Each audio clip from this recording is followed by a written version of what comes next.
Hey there, in this video we're going to be talking about bid-ask and the bid-ask spread and what you need to know to make sure that you don't lose a lot of money. Okay, so let's jump into it. I've got Trader Workstation opened up here.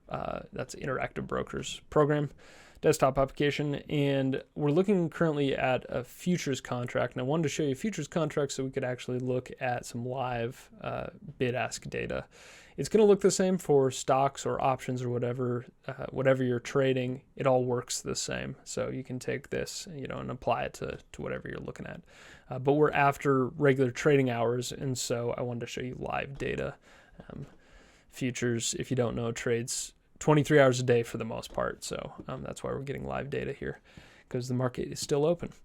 So what I wanted to show you is this right here, is the bid-ask. Let's see. Do we need this? I don't know if we need this. Okay. Is the bid-ask data. So what this represents is in futures, if you don't know, this is not a dollar amount. This is in points. So points are the big numbers and ticks are the small numbers. And the MES and ES contracts, which are the S&P futures, they work in increments of 0.25 ticks. The ticks are 0.25. So what that means is that it goes from 91.75 and then the next number is 92, just like we're seeing here. And that's important because the bid-ask spread is only 1 unit apart. It's separated by 1 tick. There are, and then we see the size down here, there are 37 bids for 37 contracts at that price. There's 37 bids at that price. Not necessarily number of people who are bidding or entities who are bidding. It's the actual number of bids. It's the bids for the actual number of contracts at that price. Same is true for the ask, right? Is that there are 12 contracts that are being sold at that price, or the asking price is $43.92. Now, when we're talking about futures, the bid-ask spread is very, very close. It's almost always 1 tick apart, 1 unit apart. And especially during regular trading hours when you're seeing a ton of volume, it's very rare to see that spread go any farther than one tick apart. If you are, let's see, sometimes, and we see that we're in this period here after hours where our trading volume goes down significantly. Every once in a while, you'll see this actually go to 2 ticks apart, which means that nobody's, there's no selling happening in that middle there unless somebody is placing a market order. And we'll talk about a market order here in a sec. Once we look at something else. But that's where you have to be very careful, is not placing market orders when the bid-ask spread is very far apart. I want to show you an example of this. So we're going to jump into, let's see, let me record on my phone. We're going to jump into Robinhood. I don't really trade in Robinhood anymore, but I like to keep it around.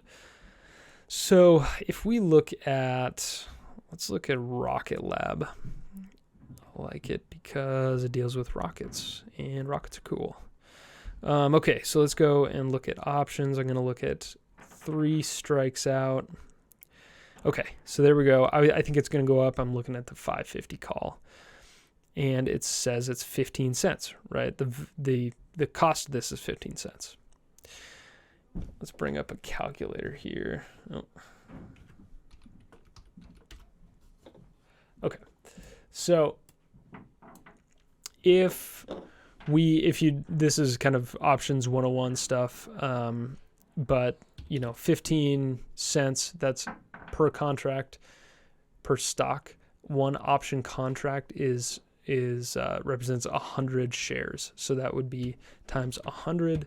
And then just to make these numbers a little bit bigger, let's assume we want to buy 10 contracts. So in order to buy 10 contracts of this option, it's going to cost $150. Now, this is a great example because we see that the ask is 15 cents and the bid is only 5 cents. That means there's a 10-cent difference between these two. So if I were to purchase this, it would cost $150 for 10 contracts because that's what the asking price is. If I were to buy that and then look at your portfolio, it would show only the value of this being $100. And the reason why is because it's going to take the midpoint between the bid and the ask, which is going to be 10 cents in this instance. So what that would look like is it would look like you'd buy this and immediately the value would be down to $100. You'd lose $50 immediately. And that is what gets a lot of beginners because they don't realize they're not looking necessarily at the bid-ask spread. And if that spread is large, they're going to see a significant decrease in the value of that option or futures contract or stock immediately if it executes at the ask, which it's going to especially if you put in a market order, and then surprised to see the actual value of it much lower. Now, that's just the quote unquote value of it because that's the midpoint between the bid and the ask. However, if we wanted to sell this option contract, we would have to sell it at the bid because you could put it up for 10 cents, but that doesn't mean that someone's going to buy it at 10 cents. There are bids actively at 5 cents. And so in order to get out of this trade, say we need to get out of this trade quickly, in order to do that, of course, it's going to be $5 times 10. It's going to be $50 is what they're going to spend, or somebody's going to buy those 10 contracts for. And so we would immediately lose $100 if we bought this and sold it right away, back to back. So that's the important thing that you have to look out for. Here's kind of like an aside to this is that I often hear people say, hey, if I want to get into options, trading options, how do I find option contracts? And one of the number one things you need to look out for is a large bid-ask spread. Typically, just look at some of the large cap stocks and look at the trading volume on those stocks. And the trading volume is going to be pretty high. If you look at the options, the trading volume is going to be pretty high. And when the trading volume is high, generally speaking, the bid-ask is going to be pretty close together. Now, if you're watching, pay attention to the bid-ask during after hours or after the market's closed.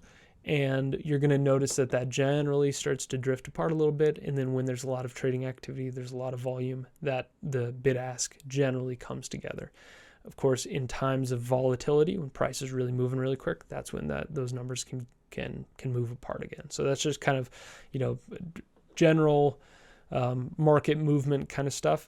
But the important thing to note, and I'm just going to say this one more time to really hammer it home, is that we want to be careful of placing market orders. That's when you can get yourself into trouble if you're not aware of where the bid-ask spread is or what that looks like. If you say the bid is at 5 cents, and you don't realize that the ask is at 15 cents, then if I say I want to buy and I just put in a market order, and this is true across any brokerage, those terms mean the same thing, but a market order is going to execute immediately. It's going to give me the best price to execute this trade right away, which is going to be, in this case, 91.5. But say I think this is going up and I want to get the best, but I want to get the best price for it. Then what I want to do, a limit order, I'm going to specify that, and then I'm going to make sure to specify the bid. So at 91.25 down here, it's not going to execute right away because nobody is selling at this price. But if the stock price, or the future price just dips one tick, then it's going to pick up my order. Most likely, if there's if there's enough liquidity for it, it'll pick up my order and get sold. So keep that in mind. You should almost never use market orders because you don't have the ability to dictate what price you want that to be bought or sold at. So Keep in mind the bid-ask spread. Always look at what that looks like, what the sizes are of the bid-ask spread, what the volume is that you're seeing, and make sure before you get into a trade, or if you're out there scouting around looking for option contracts to trade, make sure that that bid-ask spread is nice and tight. I hope you found this helpful. If you do, please consider subscribing to the channel, and I hope this helps you lose a little bit less money. All right, see you in the next one.